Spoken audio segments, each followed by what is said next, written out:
He's washed. Atlanta should have never paid for him. He's a bum. He's just no good. And over the last 3 years, here's what I've heard about Brock Purdy. Franchise quarterback. He's a star. You got to give him the bag. Perception against reality. Well, what if they're the same quarterback? Since October, Brock Purdy and Kirk Cousins. Cousins, the one that's washed and Penix should play, is actually better. More wins, higher completion percentage, more passing touchdowns, fewer picks, or more picks, passer ratings higher. And so it's just very interesting. The entire time I've pushed back on Brock Purdy, who I like. I'll pay him $34 million. He's much closer to Baker Mayfield than Josh Allen. Much closer. And I don't think he's as talented as Baker Mayfield or Sam Darnold. But the entire time, didn't we ask this question about Brock Purdy? His entire career. Okay, he's productive, but what would he be like, with a normal roster? Well, now because of injuries, he has a normal roster since October. And he's worse than Kirk Cousins, who you are calling washed. Perception against reality. That's all we asked. The only thing I push back on is, I know he's productive, but how much is him? And right now, by the way, even though the Niners are beat up, PFF has George Kittle as the number 1 receiver, Juwan Jennings number 9 receiver. So Kittle's number 1 tight end, Jennings number 9 receiver, and Trent Williams has played in 10 of 14 games. Oh yeah, there's this guy named Kyle Shanahan.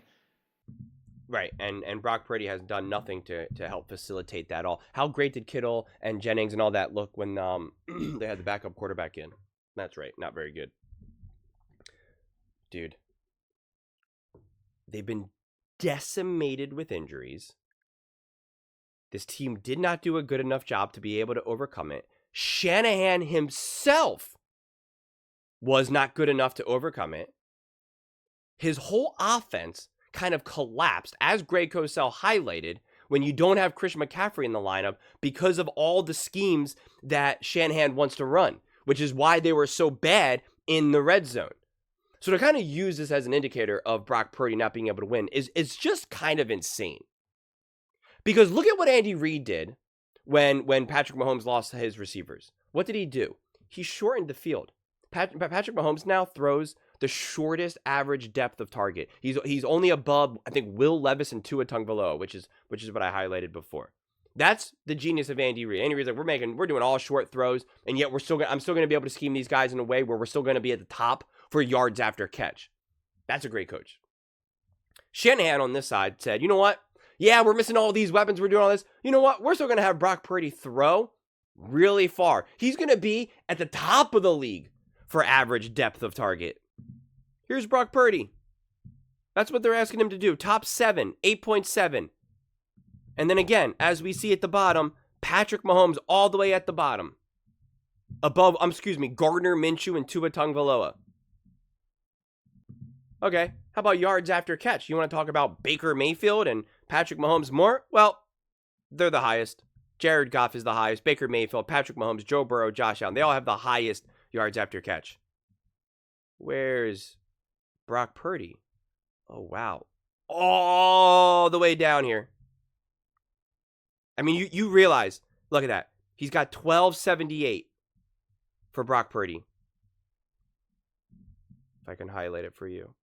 Right there. 1278.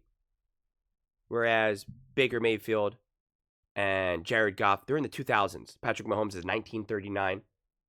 We're talking about an insane amount more yards after catch. You realize that, right? So just to kind of lump this all on Brock Purdy is just kind of insane. I don't know why we keep doing this. Here's PFF's rankings. Brock Purdy is 80.2, right below being top 10. He's 80.2, Aaron Rodgers 80.5, Patrick Mahomes 81. So he's obviously right there.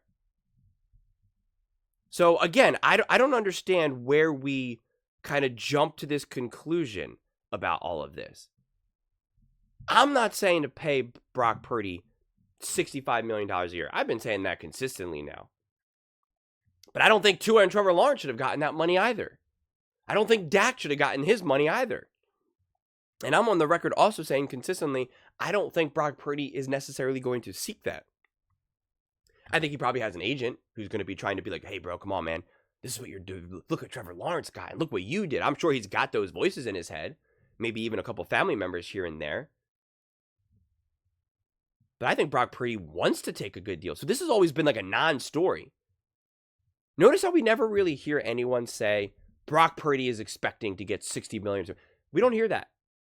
We do not hear that. We heard that from Dak multiple times. Multiple contracts. We heard Dak is looking to reset the market. And he even said that in an interview. It's my job to keep moving this forward for the quarterbacks that are coming up. And we were like, that's not your job. Your job isn't to do that. Your job isn't to squeeze as much money as possible. In fact, we've heard the opposite from Brock Purdy, saying that he wants to follow in the footsteps of Tom Brady. So we keep trying to make up this stuff, this contract conversation around Purdy. And it's just not accurate. One, Purdy can defensively, awful defensively and special teams. His record would be better. If you're just trying to use your record as a frame of reference, he is not the reason why their record is so bad or isn't as good as it could be. That's just a fact. Colin himself has highlighted how bad the defense and special teams has been. And how hard it is to play offensively with all of these injuries, and how poorly Shanahan has done. Because if anything, Colin also in the past has shown Shanahan's record with Christian McCaffrey, without Christian McCaffrey. So Shanahan absolutely deserves some blame, and I'm a huge Shanahan fan. But I take issue when we put all this blame on just Purdy himself. That's where I take issue. And we can see that part of their game plan is just fundamentally not smart. And that is where Shanahan deserves blame.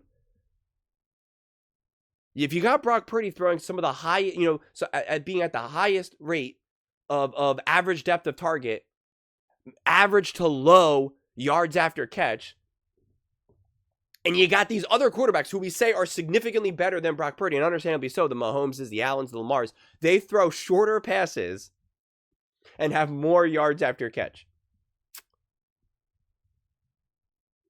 Don't you think that means something? Of course it does. Of course it does. Not to mention, if everyone's so confident that Brock Purdy's not that good of a quarterback, well, then if everyone else can see it, the media, the fans, they all know it, right? Apparently, they know it. But then why doesn't Shanahan know? Why is he asking Brock Purdy then to do some of these things that they don't even ask the all-time great quarterbacks to do? Seems kind of problematic, no? Doesn't really make a lot of sense. I mean, the guy has had a revolving door of receivers, running backs. Like, I mean, this has not been easy for the 49ers and Brock Purdy. And better believe if they had a better defense, they would have a couple more wins under their belt, which then would put them right there in the playoffs. And they would be winning the division. And people would say, hey, look what this guy did. He was able to get them, to win the division and into the playoffs without all of his Avengers. Yeah, it's pretty cool, isn't it? Pretty good.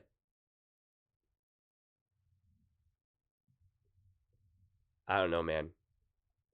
I really don't.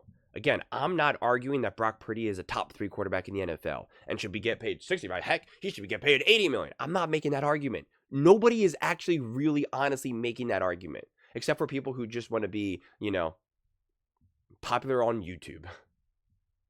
But any sane person, again, we've never heard it come out of Purdy's camp at all. There's never even been a whisper. Purdy's expecting 60, 65. He's going to sit out until he gets it. There's been no conversation about it. None. Zero. So we can stop having conversations that aren't actually even based off of reality. I think like a $40, $45 million contract would be perfect, would be great. And I think Brock Purdy would legitimately take it and be happy and thrilled. And I think they'd win some games. And I think Purdy would prove to continue to be an awesome quarterback. But those are just my thoughts. I'd absolutely love to hear yours. What do you guys all think about Brock Purdy? How do you think the 49ers should handle Brock's contract? Let me know in the comments below. I read every single comment, so whether you agree with me or disagree with me. Either way, let's get in some discussions. Let's get in some fights. But ultimately, let's just have some fun. And please do consider subscribing. We're building an amazing community here, and I absolutely love to see you part of it. I want to build something that we all genuinely feel connected to. Something that we're really excited to be a part of. I think we're on our way to doing it. Please don't forget to give this video a thumbs up, as it really does help with the visibility and the algorithm. Thank you so much, and see you next time.